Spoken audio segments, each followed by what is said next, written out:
जय श्री कृष्णा सर। आप सभी का मेरे चैनल पर स्वागत है। आइए सुनते हैं सोमवार की व्रत कथा। एक साहूकार था।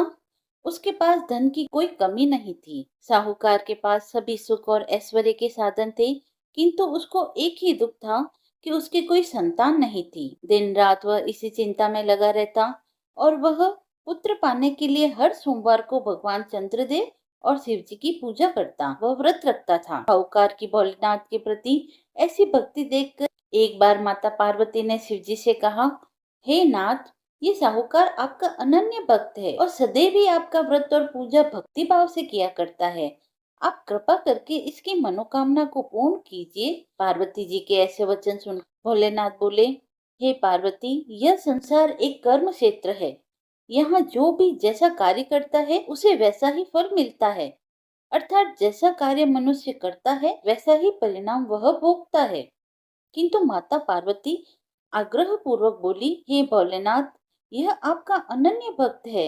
यदि इसको कोई भी दुख है तो आपको उसे अवश्य ही दूर करना चाहिए। यदि आप अपने भक्तों की मनोकामना पूरी नहीं करेंगे तो कोई मनुष्य आपकी भक्ति सेवा व पूजा क्यों करेंगे।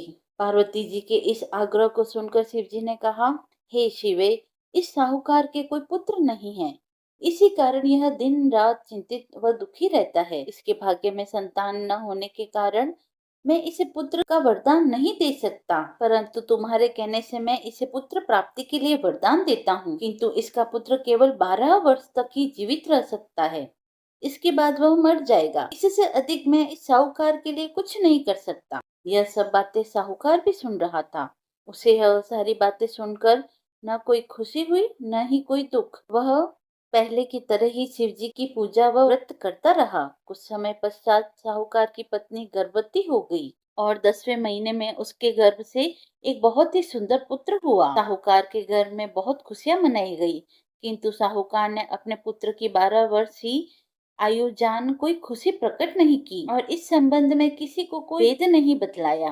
वह बालक धीरे धीरे बड़ा होने लगा। जब वह बालक 11 वर्ष का हो गया तो बालक की माता ने साहूकार से उसके विवाह के लिए कहा। साहूकार ने कहा कि मैं इसे काशी जी पढ़ने भेजूंगा। साहूकार ने अपने साले को बुलवा कर कहा कि तुम इस बालक को काशी पढ़ने के लिए ले जाओ और इसे विधिवत शिक्षा ग्रहण करवाओ। साहूकार ने उसको बहुत सा धन देकर कहा कि रास्ते में जहाँ कहीं भी ठहरो वहाँ यज्ञ और ब्राह्मणों को भोजन कराते जाना। इस प्रकार वह दोनों मामा भांजे रास्ते में यज्ञ करते, दान देते और ब्राह्मणों को भोजन कराते जा रहे थे। में एक शहर पड़ा। उस शहर के राजा की कन्या का विवाह था। एक अन्य राजा का लड़का बारात लेकर आया था, लेकिन वह एक आंख से काना था। लड़के के पिता को इस बात की चिंता थी कि वर को देखकर कन्या के माता पिता विवाह में किसी प्रकार की अड़चन न डाल दे। उन्होंने साहूकार के अति सुंदर बेटे को देखा तो उनके मन में विचार आया कि क्यों न इस लड़के से विवाह का कार्य पूर्ण करा लिया जाए। यह विचार कर उसने लड़के और उसके मामा से कहा कि यदि आप फेरे व कन्यादान का कार्य पूर्ण करा देंगे तो आपकी बड़ी कृपा होगी और हम आपको बहुत सारा धन देंगे। साहूकार के लड़के और मामा ने इस बात को स्वीकार कर लिया। विवाह का काम भली प्रकार से पूरा हो गया। जब वह लड़का जाने लगा तो उसने चुपके से राजकुमारी की चुंडी पर लिख दिया कि तेरा विवाह मेरे साथ हुआ है, लेकिन जिसके साथ तुझे भेजेंगे वह एक आंख से काना है। मैं काशी जी जा रहा हूँ। राजकुमारी ने जब इस प्रकार लिखा पाया तो उसने कान्हे राजकुमार के साथ जाने से इनकार कर दिया और कहा कि यह मेरा पति नहीं है। मेरा विवाह जिसके साथ हुआ है वह काशी जी गया है। राजकुमारी के पिता ने यह सब सुना तो उसने अपनी कन्या को विदा करने से इनकार कर दिया। बारात वापस चली गई।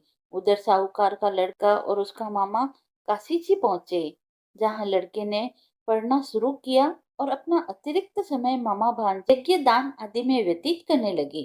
इस प्रकार कई महीने बीत गए। जब लड़का 12 वर्ष का हुआ, लड़के के मामा ने यज्ञ का आयोजन कर रखा था। अचानक ही लड़के की तबीयत खराब हो गई। लड़के से मामा ने कहा कि अंदर जाकर सो जाओ। लड़का अंदर जाकर सो गया।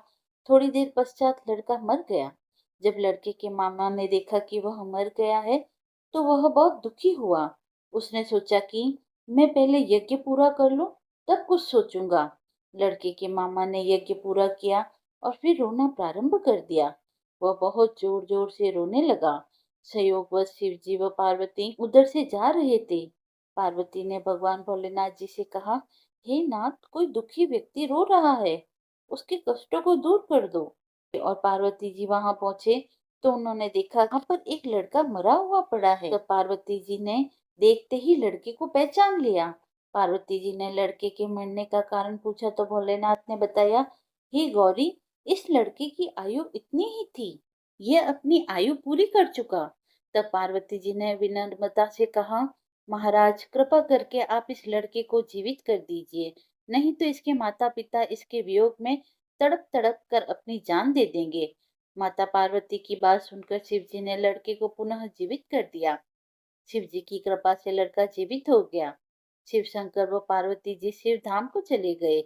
शिक्षा पूरी होने पर लड़का और उसका मामा पहले की तरह यज्ञ करते, ब्राह्मणों को भोजन तथा दक्षिणा देते हुए अपने घर की ओर चल दिए। रास्ते में दोनों उसी शहर में आए जहाँ पर उस लड़की की शादी हुई थी। वहां पहुंचकर दोनों ने यज्ञ करना शुरू कर दिया। जब वे दोनों यज्ञ कर रहे थे तो उस लड़के के ससुर यानी वहां के राजा ने, जो उधर से घोड़े पर बैठकर अपने सेवकों के साथ जा रहा था, उसने लड़के को पहचान लिया।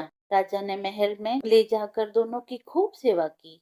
कुछ समय राजा के महल में रहने के बाद लड़के ने राजा से जाने के लिए आज्ञा मांगी। राजा ने अपनी लड़की को लड़के के साथ विदा किया और साथ ही बहुत सा धन व दास दासियां भी भेजी। जब वे अपने शहर में आए तो लड़के के मामा ने कहा, पहले मैं तुम्हारे माता पिता को तुम्हारे आने की खबर सुना आता हूँ, तब तक तुम पत्नी सहित यहाँ आराम करो।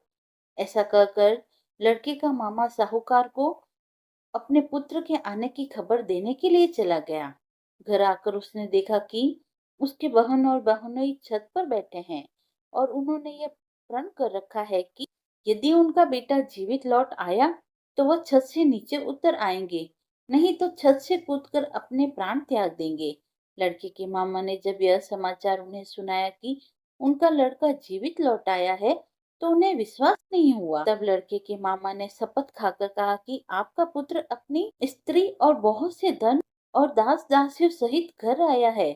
तब साहूकार और उसकी पत्नी छत से नीचे उतर आए और प्रसन्नता के साथ अपने बेटे और बहू का स्वागत किया। सभी प्रसन्नता के साथ रहने लगे। इस प्रकार भक्ति भाव से जो भी प्राणी सोमवार के व्रत का पालन करता है तथा प्रेम पूर्वक इस कथा को सुनता या पढ़ता है तो उसके सभी कष्ट दूर होते हैं, सारी मनोकामनाएं पूर्ण होती है और इस लोक में सभी सुख सुविधाओं को भोग कर अंत में उसे शिवलोक की प्राप्ति होती है। कथा समाप्त हुई। यदि आपको कथा पसंद आई हो तो आप मेरे चैनल को लाइक शेयर एंड सब्सक्राइब करें। धन्यवाद।